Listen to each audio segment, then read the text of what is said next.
That we talk about eating disorders in terms of what we currently clinically define as eating disorders, but we also need to look at disordered eating in a broader kind of context. Like, you might not have a full-blown diagnosable eating disorder, but if your eating is disordered, what then are the repercussions of that emotionally and physically? A lot of this behavior can be in the name of health and wellness, and what that's actually hiding is an eating disorder that someone hasn't actually recovered from, but they have tricked themselves into believing that they have recovered from, because what they're doing now is under the umbrella of health.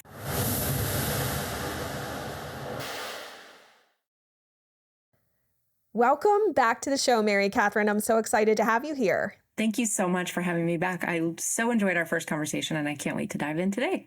I know. Well, I will say that, as you know, and everybody who listened to our previous episode, I absolutely loved your book. And thank you. You know, you were the person that I thought of when, this topic of elimination diets and this really negative reaction that some people can have as a result of doing them. I thought you would be a good person to talk about this, because I do think that there is some potential trauma that can result. Now, I want to be very clear. You guys know, I'm not anti-elimination diet. There's a time and a place for them, and there's also medically necessary eliminations. And I want to say that right up front. So what we're not talking about is in any way, shape, or form suggesting that anyone here reintroduce an IgE allergen that you actually react to, or gluten if you have celiac disease. So I just want to say that up front. But in general, we're talking about the way that having to eliminate food can interact with the way you think about things and the way you relate to food. And so, okay, I think the best question to start off with here is, do you think that there could be almost like a trauma response when you potentially eliminate food, any particular food from your diet, whether it's medically necessary or it's maybe recommended by a practitioner, or even like self-initiated because you read about it in a book or a Facebook group? Do you think it's possible that there is a trauma response there? 100% possible. I think, again, so one of the things that I was aiming to do with the book Unbroken was to kind of redefine trauma away from this classical definition where we base the definition on trauma on a list of events. And we say these 4 events are potentially traumatic and anything else is not. Under my definition of trauma, we don't look at the type of event as being the thing that determines whether or not something was traumatic. We look at the way that experience was left traces in the person's lives. And so the definition that I use is, anytime you have an unbearable emotional experience that lacks a relational home, you have a potential for trauma.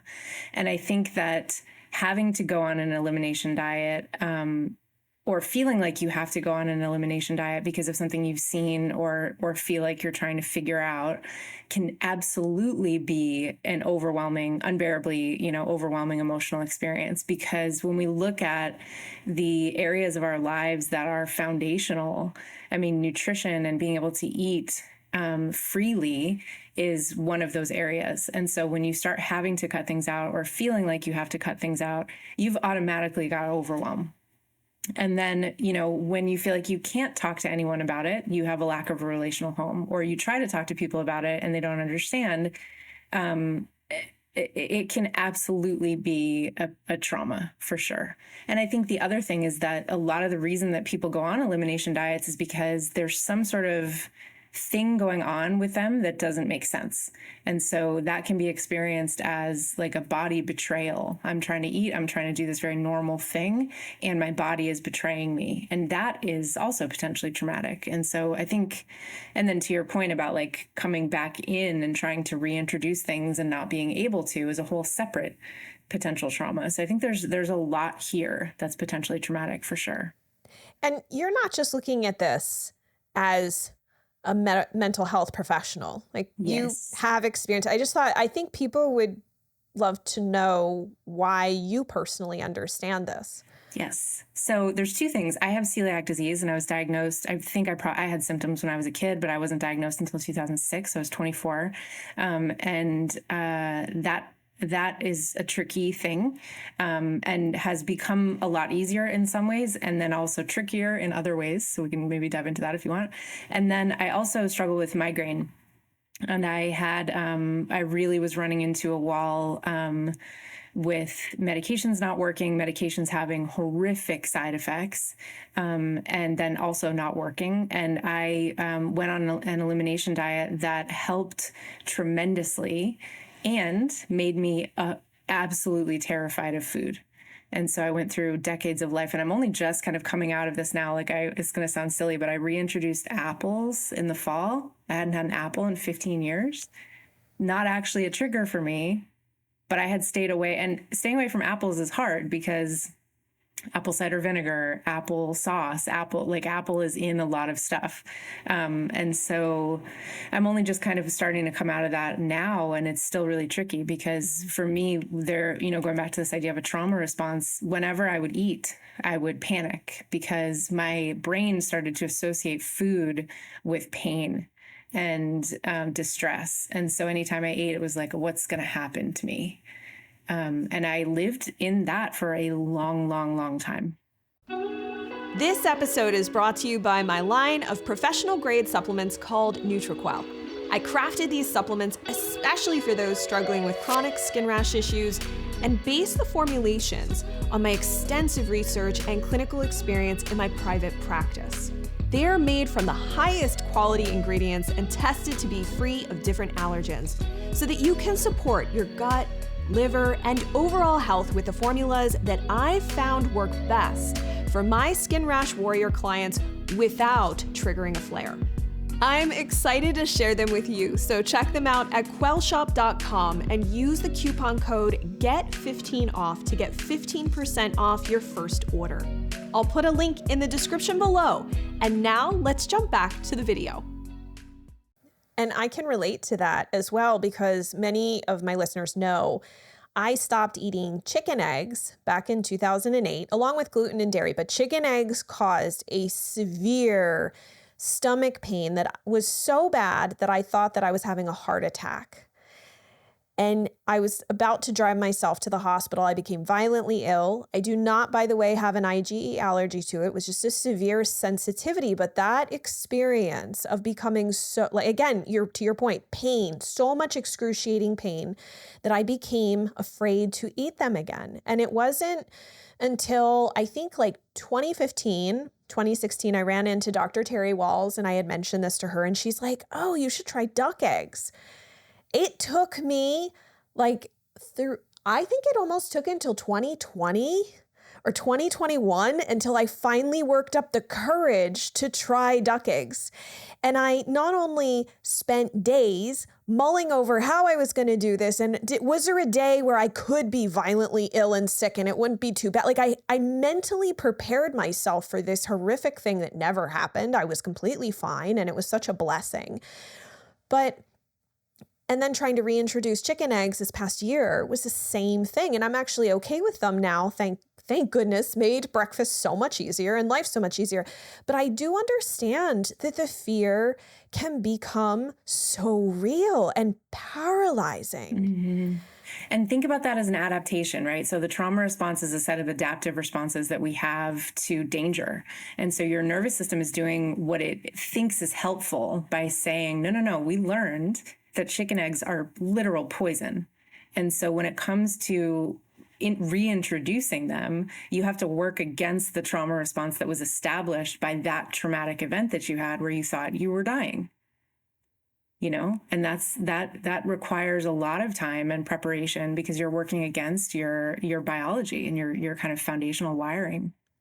And do you think too, even in someone who maybe didn't react to the food, but it's been repeated, like they've read, for example, eggs are a trigger for eczema, so they're bad for you. And you read this over and over and over again, and you take them out, and then you come to believe and think that it's bad. Mm-hmm. Is that a similar response that it's trying to, it is protective, I suppose? Right. But not in a, not in a like a rational way. Yes. Because I think the part of the brain that's afraid is not rational. So it's going to draw connections that that defy rationality sometimes. And so when you plant that thought that, like, I'd never heard that before, that eggs, cause eczema. Well, I've never heard that. It's funny. And then you kind of reiterate that and reiterate that and reiterate that. What you're essentially doing is conditioning fear into your system. And we can condition fear about anything. You can condition fear about, this is kind of where phobias come from, or one of the theories anyway. You can condition yourself to believe that anything is potentially threatening. And then your system over time, once that fear has been conditioned, is going to have an automatic response. It's pretty wild. It's almost like so you could not even eat that food. Right. But the thought of it could elicit Yep. that type of response. That type of response. And you might actually have a physical reaction to it. So you might feel like, even if you've never eaten something before, you could, if you knowingly eat it, let's say eggs, it's hard to imagine you'd never eat eggs, but you've kind of associated that this is going to cause pain or a problem, and you eat it, you could actually feel sick or even kind of make yourself sick and it's not that you're creating that symptom, it's that the fear is creating a stress response, which is creating that symptom. And so I think there's another area where things get really complicated here, which is that we almost create like noise in the system because we then have reactions to food that come from fear instead of a true allergy or sensitivity. And so then that reinforces the fear and then makes that bond even stronger in the system. You know what I mean? And one other point to this that I think is interesting is the idea that, well, I worry that for those who've had a history of eating disorders, there seems to be a slippery slope here with elimination diets. And I recognize this may not be your area of expertise, but do you have any thoughts for somebody who's listening to this who maybe had, right? So something in the past, an eating disorder in the past where they feel that they're okay now and they've recovered from it, or maybe somebody who is actually dealing with an active eating disorder. Do you just think from, like, what's your thoughts on that from a sort of mental and emotional health standpoint for somebody in that boat, or those, maybe they're two separate camps, of going down this road of starting to eliminate foods, especially on their own? Yeah. Absolutely. To your point about, when you do it alone, I think that can be really tricky because, again, what you're doing and again, as you said, I'm not an expert here, but I think just from my perspective, you're creating a fear response. You're conditioning a fear into the system, and you're labeling sometimes an entire food group as quote unquote bad or evil or problematic or dangerous. And your system is listening. And so then you get stuck because, let's say you recognize, for me, the silly example of the apple, like, okay, I want to bring this back in because it would make my life so much easier in so many ways. And then you have to kind of walk yourself into that fear and face it over and over and over until the fear kind of gets desensitized. So you have that thing that can happen. And when that happens with entire food groups, like carbohydrates, all the while that you are going through that, you could potentially be having huge nutritional deficiencies that are impacting your brain function, your cardiovascular system, your intestinal, like the whole thing. And so I think there is a very slippery slope. And I think it can also very easily kind of lead into some of the problematic thinking that comes in with anxiety disorders and OCD, where again, you've labeled entire food groups as bad or wrong. And now when you have to face them, you are also then faced with kind of an outsized amount of anxiety. I think that we talk about eating disorders in terms of what we currently clinically define as eating disorders. And there are a couple of categories there. But we also need to look at disordered eating in a broader kind of context. Like, you might not have a full-blown diagnosable eating disorder, but if your eating is disordered, what then are the repercussions of that emotionally and physically, But so, yeah, I think also, I think a lot of this behavior can be in the name of health and wellness. And what that's actually hiding is an eating disorder that someone hasn't actually recovered from, but they have tricked themselves into believing that they have recovered from, because what they're doing now is under the umbrella of health, you know? Well, and it's also interesting, some of the terms you used, like, is this bad for you or toxic or inflammatory? And you see this with a lot of these, and all right, guys, I'm like diet agnostic here, but there is some cultiness stuff that can happen with some of these diets that are being promoted online, like carnivore, plant-based. So please don't come for me. Like, there is some cultiness. I'm sorry. There just is. There is. Yeah. And there's like a morality piece. Almost, it feels like almost like it's a morality thing. I don't know. 100%. But it's interesting the language that's used. And do you think that that's part of it, or that the language that, I just wonder if there's some things around language, if people could spot that, maybe instead of trying to look for like this idea of, like you said, the picture of health, being this picture of health, this ideal picture, all of a sudden you go, wait, maybe the way that this is being talked about is not necessarily balanced. I mean, like with carnivore, for example, it's like, oh, your oxalates are bad for you, and all these plant foods have oxalates, and I don't know, like we go down this like crazy rabbit hole of all these things of why plant foods are bad for you and toxic and poisonous. And then on the flip side, you go to plant-based, and we're like, there's all that morality around whether we kill animals and eat animals, stuff, all this stuff. And it just, at a certain point, I feel like people get emotionally lost in all of that language.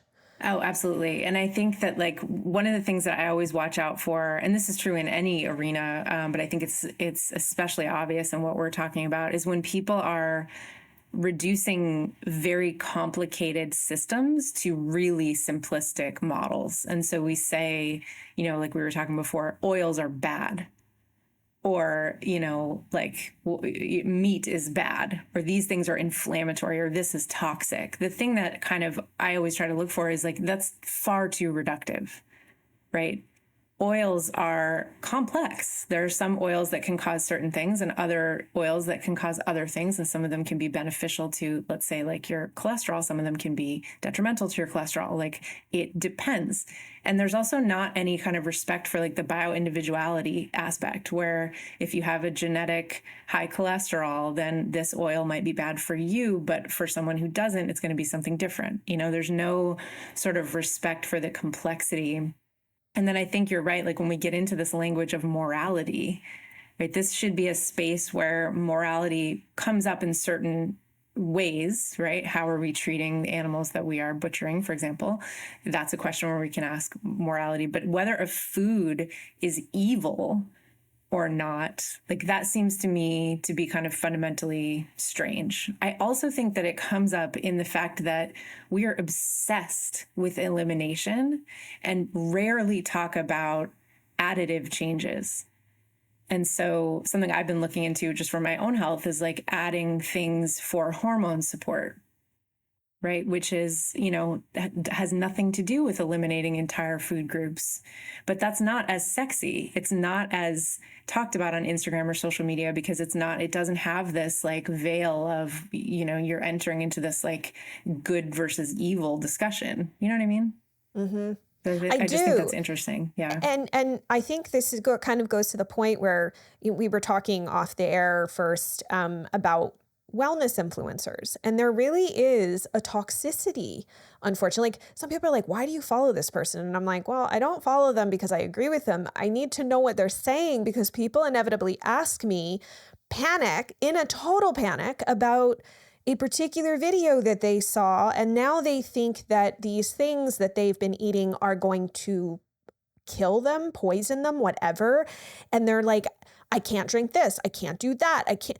And it becomes this state where you just don't feel safe at all. So do you find just, in your little camp, in being, right? Because you've got this like really interesting spot. And I think, like I've shared before, I think your approach to trauma was one of the most digestible approaches that I have ever found, because every other book I couldn't finish. So Unbroken is by far like probably one of the most recommended books I have given to clients, to colleagues, to friends. I've suggested it more than probably any other book because of how approachable it is. And here we are watching under the guise of health, which I think my opinion is it's promoting disordered eating, but it's like this toxic culture of wellness that we don't realize is actually making part of what's making people sick. Yes. Yeah, totally. I think there's two things going on there. And thank you for your compliments about the book. The whole goal was accessibility. So I love to hear that it is digestible, because that was the goal. I think that one of the things that's really interesting. So there's a chapter in the book where I talk about referred pain, which is this strange phenomenon whereby sometimes you experience physical pain in an area that's not the source of the pain. So the classic example is like a toothache that's actually a heart attack. And so in some sense you are having tooth pain, and that is true for you. But when you go to the dentist is going to say, no, it's you have to go to the emergency room. You're having a cardiovascular event. That is an area where we trust the doctor to tell us that the referred pain source is somewhere else. But I think in this area, when it comes to controlling and monitoring our own food and wellness, we are distrustful unless it already kind of jives with what we came in believing, if that makes sense.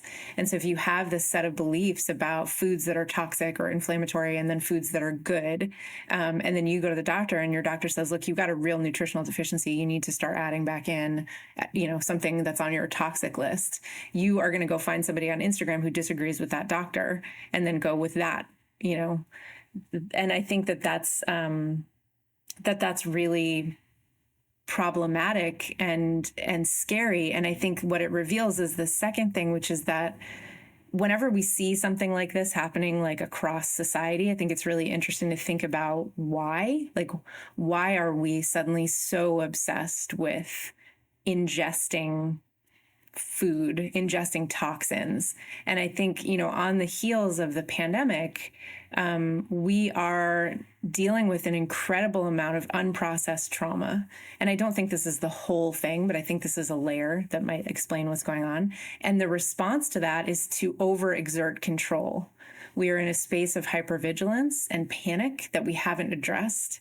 And so it feels very good to exert control over an area of your life and make it clean and make it good, because we've just been dealing with, with infection, with germ, with poison.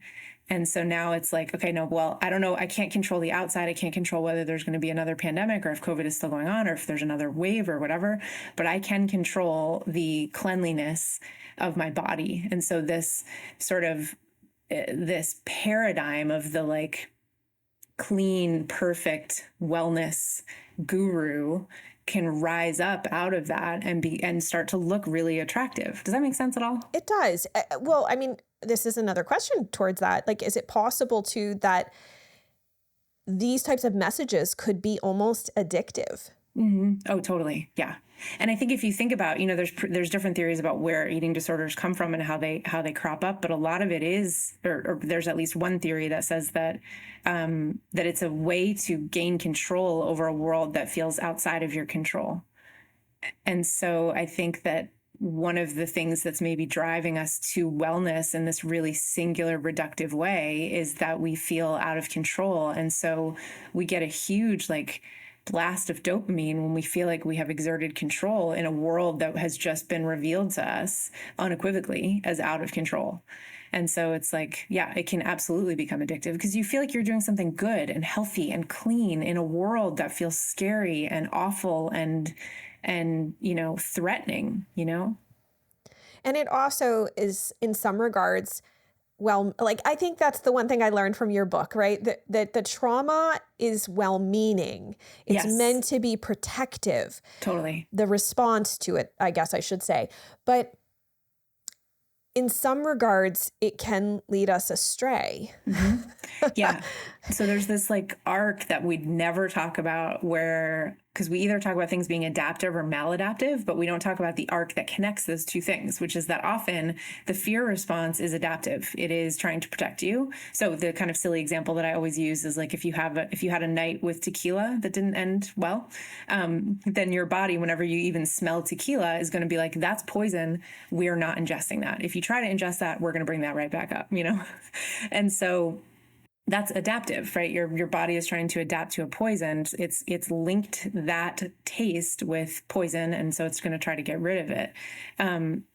But what is adaptive can over time become maladaptive if those signals are going off in the wrong places. And so the trauma response is foundationally adaptive. It's a set of responses that helps us stay alive. We need it, but sometimes over time those responses are they're coming on too often, or they are kind of signaling at the wrong thing. So we have something benign coming in and we're labeling that as danger. And so adaptation can become maladaptive, but I think it's important to understand that it started out as adaptation, because then you can, walk it back and be like, okay, what were we trying to accomplish with this adaptive move? How has it become maladaptive? And then how can we now figure something else out? So if somebody's listening to this and they're like, yeah, I'm really afraid to eat these foods. I'm afraid to reintroduce certain foods. I've thought about it, but I mentally just cannot get there. They're really struggling with food fear. Maybe they've got a history of an eating disorder, deep, deep fear here.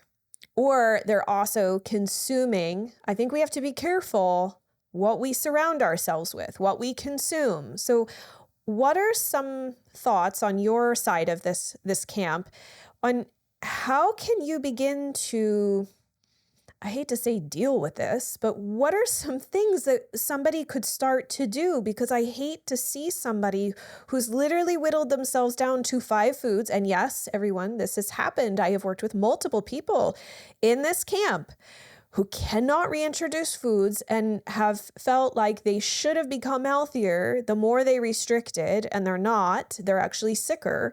And there's so much fear in their way to reintroduce, and I'm not even talking trans fat here or McDonald's. We're talking blueberries, sweet apples, potatoes, yeah. right? Apples, eggs, Mm-hmm. simple things that are natural. How do you begin to make peace with that? Yeah. So, it's a great question. The first thing that I want to say, I have a couple of ideas, but the first thing that I want to say is that I relate. So if you find yourself in that situation, I too have been in that situation, and I understand the compelling nature of that fear, and that there may be some amount of time that you have to stay in that space. And because, having celiac and then also going on this elimination diet for migraine meant that, I couldn't eat with my family. I couldn't eat out. People didn't understand. There was a lot of shame.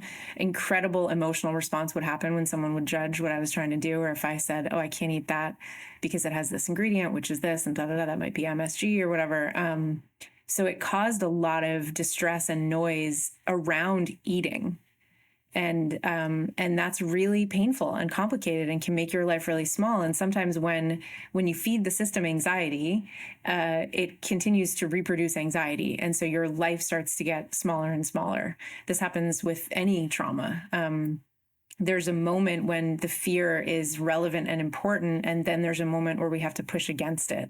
And I just want to say, I understand so deeply how hard it is to push against it, because you're walking into an area where you believe, correctly or incorrectly, that something bad is going to happen to you. And so to that point, I think that a relational home is really critical. So finding an accountability partner or a friend, or, working with someone in the field, a nutritionist or somebody who can help you, who you feel really safe with. Make a plan for, I had to have a whole plan when I introduced apples back in. And again, this sounds really silly, but it was like, okay, so we're going to try it. We're going to eat a quarter of an apple today, and we're going to see if anything bad happens. And if anything bad happens, we're going to wait 48 hours and we're going to eat a half an apple. And you almost have to kind of treat yourself like a little kid and say, yes, the fear is here in the room. And instead of trying to quash it or smash it or shame it, we're going to say, okay, let's negotiate with it. What can we do today? And then having an accountability partner to keep you going, because it's really easy to be like, okay, I ate the apple that time, I'm fine. And then never eat apples again for another 15 years. You know what I mean? And so like being like, no, if you're going to add something back in, you have to add it back in. And here's what that looks like.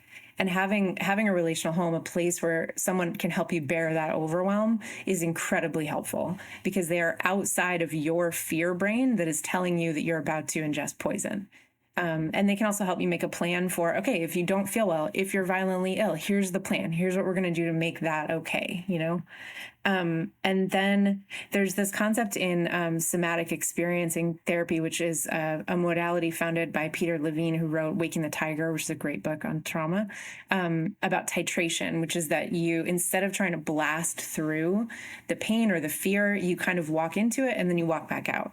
So similar back to the apple example, you eat a quarter of an apple, then you walk back out for 2 days. Then you try half an apple, and then you walk back out. Titration is really important because you need to sort of like make your system understand that what you're doing actually is safe and that you're listening to it. Because when you understand that you're working against your trauma response, which is trying to protect you, you have to kind of like, titrate in and out. And then the last thing is that for some people, there's going to be a foundational trauma that started this whole system running. And so for me, like having the experience of that incredible crushing pain of migraine, or having all these physical symptoms from having celiac disease, those are real things that have to be dealt with, regardless of what I choose to eat or not eat. And so I think finding a place, whether that's a therapist or a support group or a set of friends who has a similar struggle to you, an online forum, people who can help you kind of sort through what that foundational trauma is, because you have to get to the source of the symptom if you really want the thing to go away. Otherwise, it's just going to pop up in another form. And I think too, it can consume your life. 100%. And also I found that some individuals who have had to eliminate foods for medically necessary reasons, sometimes they house a lot of anger. This is not everyone, but some people do, because they are upset about how other people treat their condition, how serious some people take it and others don't. And it's like everything becomes this like affront. And that also is, I think, part of this. I think I can relate to that as well, and being angry that people wouldn't take me seriously. I'm sure you can relate to that. Totally. Yeah. But that's our responsibility to deal with that, because you can't, I don't know if maybe that's sort of the last thing is like, is it your responsibility to deal with these things, especially in how other people respond to what you are going through with your diet or an elimination diet or whatever is also medically necessary in some instances? Yeah. I think that's tricky, right? Like it's one of the things that makes food especially complicated is that it's not just for our own nourishment, it's also how we connect with other people. And so all of this sort of takes itself out on a stage where other people are going to be involved. And I think, weaponizing your food stuff, I've seen that a lot, and making it someone else's problem, or lashing out in anger because there's nothing at the office lunch that you can eat. The other people in the room, it's not their fault, nor is it their responsibility. And at the same time, I relate to that anger of like being like, other people can eat anything they want. And I have to think about this all the time. And that can be really frustrating. But to your point, like, I think that's my issue. That's my resentment to sort out myself with my therapist. That's not, if you and I go out to lunch and you get to order like a burger with a bun and fries or something like that, and I'm like, oh, I would love that. It's not appropriate for me to take that out on you. That's my own thing. And I think the result of this, if you don't take responsibility of the part that's yours, is that you'll be isolated. And so then that's tricky, because it's like you have this anger, and the anger is well-founded, and what are you going to do with it? Because if you lash out at the people around you, then you're going to be isolated. And I think some things are tricky. They are. They And totally are. right? I feel like you and I could talk about this for hours because Yeah. there's so much around this. So many layers. It's like, right, we don't talk about politics, religion, and food. And food. Yeah. Yeah. Yeah. Food is a tricky thing. It's so, in so many regards, there's so many foods now that are controversial, that don't make any sense, that shouldn't be. It's like, it's wild. And I so appreciate not only the way you break these things down, but the way that you do so without judgment. And I just want to thank you for that, because I know so many listeners loved your episode that you were on before. So I'll make sure to link that up in the show notes for those of you who did not check that out. So if this is your first time, you got to go back and check out the other, because MC's book, Unbroken, The Trauma Response is Never Wrong, was the only trauma book I have been able to finish. Cover to cover, did not cry, did not think it was impossible. I was able to finish on vacation, no less. It was not depressing. And I learned a lot about myself and my journey. And so, and it was so interesting that my therapist even read it at my recommendation. Oh my so gosh. I think I think that could be a really helpful tool for anyone who's on this journey to read that. Because I don't think a lot of times we relate these emotions and this sort of like mental state that people get stuck in with trauma. But I do think that there's trauma there. And at least by acknowledging it, it's a start, right? Because we can't start addressing something. We can't start shifting in it until we're aware that it's even there. Right. So I love what you're doing. How can everybody find you and connect with you? So it's really easy. I am mc.phd on Instagram and TikTok, and my website is alchemycoaching.life. And you can find Unbroken anywhere you buy books, Amazon, bookstores. It's even in the airport. Awesome. Well, I hope that you will be back again, because I feel like there's so many things we could talk about. Yes. And I just appreciate you so much for having this conversation. Oh, thank you so much. If you enjoyed this video, you need to tune in to this video next. Then make sure to hit the subscribe button so you get notified as soon as a new episode drops. I'm excited to see you there and dive deeper with you on your skin healing journey.